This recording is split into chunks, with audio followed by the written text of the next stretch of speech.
एक 45-50 वर्ष की अवस्था के थे। अब उनको ज्ञान हुआ कि हमारे द्वारा बहुत अधर्म हुए हैं, अब सब छोड़ो, अब सत् कार्यों में लगो। तो उनके सामने एक स्वर्णकार का मकान था।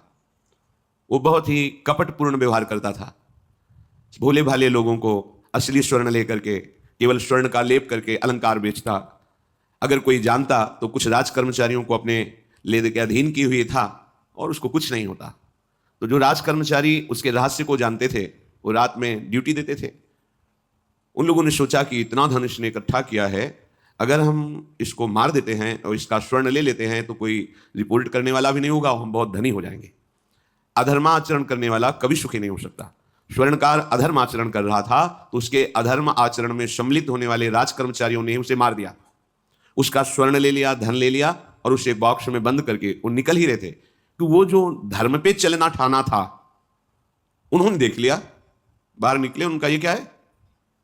अब वो तो फंस गए क्योंकि बॉक्स में उसकी लाश थी और सब बेग झोला में स्वर्णाभूषण धन था। उन्होंने तुरंत उसको कहा, आवाज मत दीजिएगा, देखो हम तुम्हें हिस्सा दे देंगे, ये जो धन हमारे पास है इसको हम 3 हिस्से में बांट लेंगे और इसको हम नष्ट कर देते हैं, कोई जानेगा नहीं, हम राज कर्मचारी हैं, किसी तरह का फसाव नहीं होगा। उन्होंने कहा, ये मैं अधर्म का कार्य नहीं कर सकता, मैं तो अब हल्ला मचाऊंगा, सबको बुलाऊंगा और बताऊंगा कि तुमने इसकी हत्या की है और इसका धन अपहरण कर रहे थे। अब राज कर्मचारी, उन्होंने सोचा हमारी ड्यूटी भी जाएगी, धन भी जाएगा, सजा भी मिलेगी।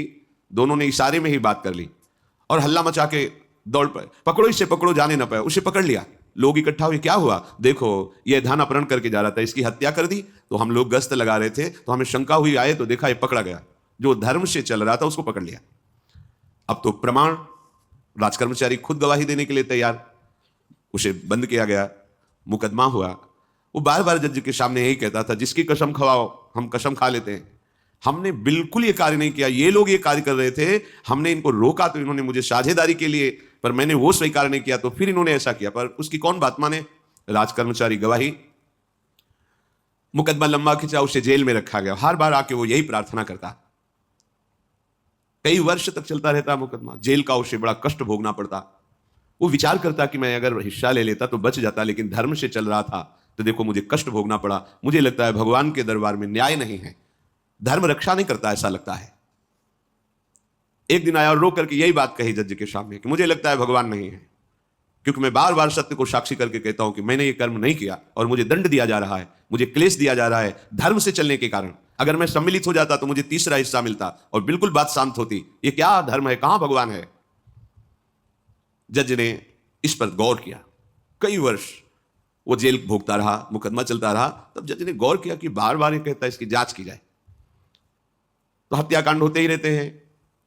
एक शव आया वहां, जज ने मंगवाया था, जो पोस्टमार्टम के लिए जाता है, मंगवाया और कहा देखो इसका कोई नहीं है, अंतिम संस्कार के लिए अपने ही लोगों को जाना है। तो 2 कर्मचारी जो थे सरकारी, जो स्वर्ण चोरी में सम्मिलित थे, उनको और उसको कहा कि बस तुम थोड़ी देर नदी के किनारे बैठे रहना, हम और लोगों को लेकर के आते हैं। और एक आदमी को छुपा के बैठा लिया और राज कर्मचारी नदी के किनारे शव को लेकर बैठे। उसको देखा, जिसको बहुत कष्ट दिया जा रहा था, सारा आरोप उसके ऊपर था, जो धर्म से चल रहा था। उसे कहा माना नहीं ना, अगर मान लेता तो तीसरा हिस्सा भी मिल जाता, बात वहीं खत्म हो जाती है। देखा, फंसा दिया, तेरे को आजीवन कारावास मिलेगा, कोई नहीं बचा सकता तेरे को। मेरी बात नहीं मानी, कह रहा था हल्ला मचाऊंगा, ऐसा वैसा, अब भोग। तो जज के द्वारा जो एकांत में बैठा हुआ आदमी था, उसने पूरी बात सुनी, इसीलिए ये नाटक रचा गया था। तीनों को बुलाया और कहा तुम निर्दोष हो उस धर्मात्मा से, स्वयं इनकी आवाज से हमने सुना ये कह रहे थे जो तुम बात कह रहे थे। तो उसने कहा कि ये तो ठीक है, हम निर्णय ठीक कर दिया, लेकिन आप कई वर्षों से मैं दंड भोग रहा था, ये कौन सा न्याय है, किस अपराध के कारण। मैं तो धर्म से चल रहा था, इसमें किंचन मात्र मेरा कोई अपराध नहीं था, कि कई वर्ष से मैं सजा क्यों भोग रहा था, बार बार प्रताड़ना, नाना प्रकार के कष्ट क्यों भोगा मैं। जज ने कहा तुम हृदय को साक्षी करके बताओ, क्या कोई ऐसा अपराध किया है जिसका प्रकाश ना हुआ और तुम्हें दंड ना मिला हो। हम अब उसका कोई दंड थोड़ी तुम्हें देंगे, लेकिन तुम्हारे अंदर जो भगवान के प्रति आरोप है उसका निराकरण हो जाएगा। उसने कहा हाँ, यौवन अवस्था में मैंने किसी स्त्री को ऐसा, और वो विरोध करने पर भी उसे मार दिया और आज तक बात कोई प्रकाशित नहीं हुई। तो बोले फिर भगवान को क्यों दोष देते हो, वो कर्म तुम्हारा दंड अगर मिल जाता तो नष्ट हो जाता, वो कर्म सुरक्षित है, उसी कर्म ने तुम्हें यहां अधर्म ना होने पर भी फंसाया और देखो तुम्हें भोगना पड़ा। तो निश्चित समझो, यदि आप अधर्म के द्वारा कोई भी सुख साधन करेंगे तो आप नष्ट होंगे। अधर्म के द्वारा आप धन आदि छीनना चाहेंगे तो आप नष्ट होंगे। अधर्म कर दिया है और उसका प्रायश्चित नहीं हुआ तो वो कर्म सुरक्षित है, ऐसी जगह फंसाएगा जहां 100% आपने कोई अपराध नहीं किया पर आपको उसका दंड भोगना पड़ेगा। फिर आपको लगेगा कि न्याय में अन्याय हो रहा है, कोई भगवान नहीं है, देखो मैंने बिल्कुल कसम खा के कहता हूं पाप नहीं किया। पर ये पाप का जो आरोप लगा वो पूर्व पाप आकर के तुम्हें दंडित कर रहा है। अब इस कर्म विधान को ये बहिर्मुख लोग क्या जानते हैं?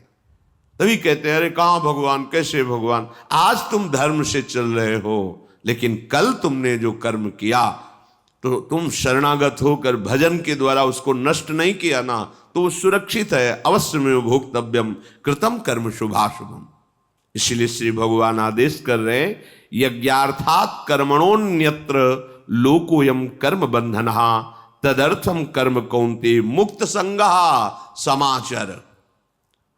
मुक्त हो जाओगे, न काम तुम्हें अधीन कर पाएगा, न पाप अधीन कर पाएगा, परमानंद में डूब जाओगे। केवल प्रभु के लिए कर्म करो।